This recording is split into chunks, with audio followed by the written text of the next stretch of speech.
تو زندگی میں کچھ تو انسان کرے۔ امام ابو نعیم نے لکھا ہے 100 گھر تھا مدینہ شریف میں، توجہ ہے میرے دوستوں، ایک 100 گھر تھا پورا مدینہ منورہ میں، جہاں 2 وقت کا کھانا بھی جاتا تھا، دوائی کا خرچ بھی جاتا تھا۔ 100 گھر، تھوڑی سی آبادی ہوتی تھی، 100 گھر پورا کھانا جاتا ہے، کپڑے جاتے ہیں، دوائی کا خرچ جاتا ہے، لیکن پتہ کوئی نہیں کون دے جاتا ہے، پتہ کوئی نہیں۔ کوئی نقاب پوش آتا ہے، اگر اس سے نام پوچھتے ہیں تو غصہ کرتا ہے، اور صحیح والا غصہ کرتا ہے۔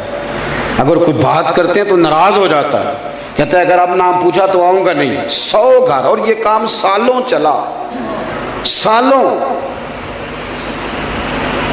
پھر اچانک نا کچھ دن گزرے تو وہ کھانا، وہ چیزیں آنی بند ہو گئی۔ لوگ ایک دوسرے سے پوچھنے لگے تیرے گھر نہیں آتا؟ نہیں، اب میرے گھر بھی نہیں آتا۔ تیرے ہاں بھی نہیں پہنچا؟ نہیں۔ اب لوگ ایک دوسرے سے تفصیلات لیتے ہیں، معلومات کرتے ہیں، کب سے نہیں آیا تیرے گھر؟ اس نے کہا 18 محرم سے۔ تیرے گھر کب سے نہیں آیا؟ 18 محرم سے۔ تیرے گھر کب سے نہیں آیا؟ اب دیکھو نا 18 محرم کو کیا ہوا، جب لوگوں نے تحقیق کی تو پتہ چلا 18 محرم کو امام زین العابدین کا انتقال ہوا۔ یہ شیر خدا کے پوتے 100 گھر تھا مدینے میں، اور جب ان کے بچے روئے، ایک دوسرے سے سوال کیے، اور ان کا حال یہ تھا کہ جب ان کو غسل دیا جا رہا تھا تو کمر پہ موٹے موٹے نشان تھے۔ لوگوں نے صاحبزادہ گرامی قدر سے پوچھا یہ کیا ہے؟ کہنے لگے میرے بابا اپنے کندھوں پر اناج کی بوریاں رکھ کے رات کے اندھیروں میں غریبوں کے دروازوں تک پہنچاتے تھے۔ اکھاں جدوں میٹیاں زمانہ مینوں روے گا، وہ رات کو پہنچا کے آتے تھے۔ اب تجسس سے لوگوں نے پوچھا کہ حضور آپ جوان تھے، وہ بوڑھے آدمی بھی جاتے رہے؟ تو فرمانے لگے میں نے کئی دفعہ کہا کہ میں چھوڑاتا ہوں، تو پھر فرماتے تھے پتر اگر تو جائے گا تو پھر تجھے اس غریب کا نام بھی مجھے بتانا پڑے گا، تو میں کسی کو رسوا نہیں کر سکتا، میرا اور میرے رب کا راز ہے، راز رہنے دے اسے۔ قل ان صلاتی و نسکی و محیای و مماتی للہ رب العالمین۔ میرے عزیز، زندگی میں کوئی کام ایسا کر جائیں، کوئی ڈیوٹی ایسی کر جائیں جو والباقیات الصالحات بن جائے، جو باقی رہ جائے ہمارے لیے۔ میں اکثر دوستوں سے کہتا ہوں، اکثر سے، کہ کچھ تھوڑا سا نا، وہ ایک درویش تھے نا دلی میں، تو چھوٹا سا کوئی دکانداری کرتے تھے، تو اکثر لوگ انہیں کھوٹے سکے دے جاتے، تو بابا جی قبول کر لیتے۔ تو آہستہ آہستہ لوگوں کو پتہ چل گیا کہ شاید بابے کو پتہ ہی نہیں سکے کھوٹے ہیں۔ وہ ڈھیر سارے لوگ جہاں کوئی کھوٹا سکہ کہیں نہ چلتا وہ آ کے وہاں دے جاتے، تو بابا جی لے لیتے۔ ایک دن ان کے بچے نے پوچھا کہ ابا جی آپ کو پتہ نہیں یہ کھوٹے سکے ہیں؟ کہنے لگے پتر پتہ ہے۔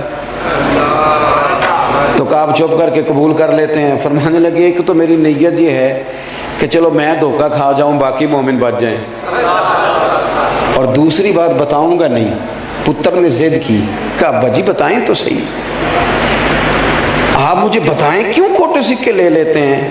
تو بزرگ رو پڑے، اتنا روئے کہ زمین پہ بیٹھ گئے، اور پھر کہنے لگے پتر جب کوئی کھوٹا سکہ آتا ہے تو دیکھ کے میں سوچتا ہوں کہ میں بھی تو کھوٹا سکہ ہی ہوں نا۔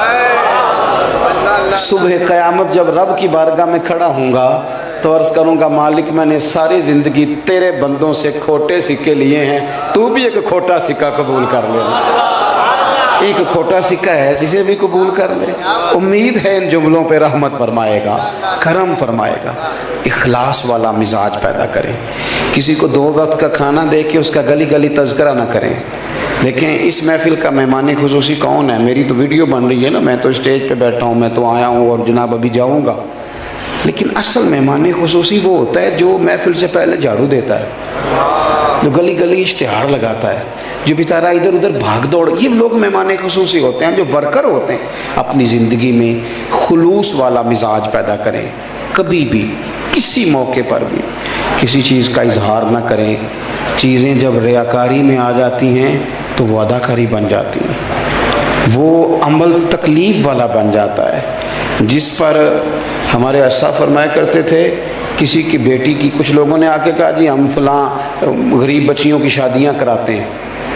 وہ جو غریب بچیوں کی شادیاں کراتے ہیں وہ انٹرویو خود دے رہے ہوتے ہیں، VIP وہ خود بنے ہوتے ہیں، مہمان خصوصی ہوتے ہیں، آگے آگے کھڑے. دولہے کی آج بھی عزت نہیں بیچارے کی، اجتماعی شادی ہو رہی.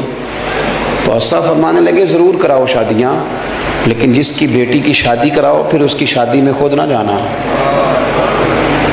اس لیے کہ اس کا باپ تو تمہارے پیچھے ہی بھاگا رہے گا، شکریہ ہی ادا کرتا رہے گا. تھوڑا سا نا دے دو بس، ٹھیک ہے ہو جائے گا. پھر ہمارا ایک اور بھی ہمیں بات تنگ کرتی ہے کہ اوہو پتہ نہیں فلانا بندہ جو ہے وہ صحیح جگہ لگائے گا بھی کہ نہیں. سچ بتانا، جو اللہ نے ہمیں دیا ہے ہم اس کے اہل تھے، ہمارے اندر قابلیت تھی، جب اس نے اپنے فضل سے دے دیا ہے تو ہمیں بھی اس کے بندوں کی اتنی تفتیش تو نہیں نہ کرنی چاہیے جتنی کہ ہم کرتے ہیں. تو اپنی زندگی اخلاص والی بنائیں، للہیت والی بنائیں، کچھ کام کریں تھوڑا بہت. دیکھیں ضرور نماز باجماعت ادا کریں مسجد میں، لیکن امام باقر فرمایا کرتے تھے نیک وہ ہوتا ہے جس کی تنہائی پاک ہوتی ہے.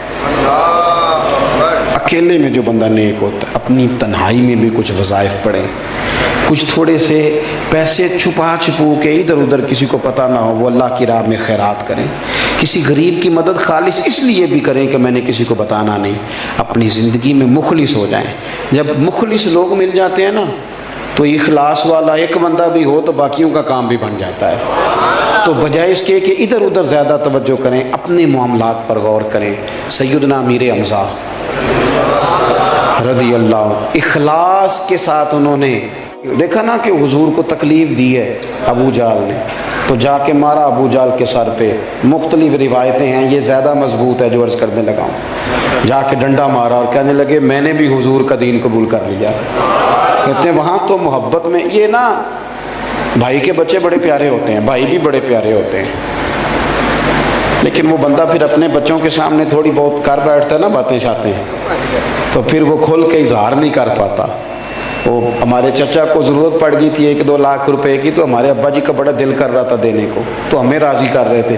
کہنے نے وہ دیکھو نا پھر 2 لاکھ منگتا ہے، میں نہیں پورا، میں کو 1.25 دیاں گا اور میرے اپنے بھی بال نے. تو میں ہس پڑا تو مجھے کہنے لگے تو کہڑی گلوں ہسنا ہے. میں کہ ابا جی انہیں 2 منگے، تھوڑا دل 2.5 دین نو کردا پیا ہے، لیکن وہ بھائی ہے نا جی، بھائی بھائیاں دیاں باہماں ہوندے. تو حضرت امیر حمزہ بھائی اور بھتیجے کی محبت میں زور سے مارا.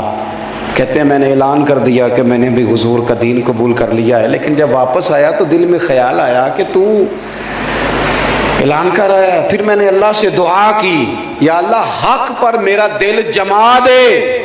میں نے دعا کی اور اللہ نے رسول پاک کے دین پر میرے دل کو استقامت عطا فرمایا.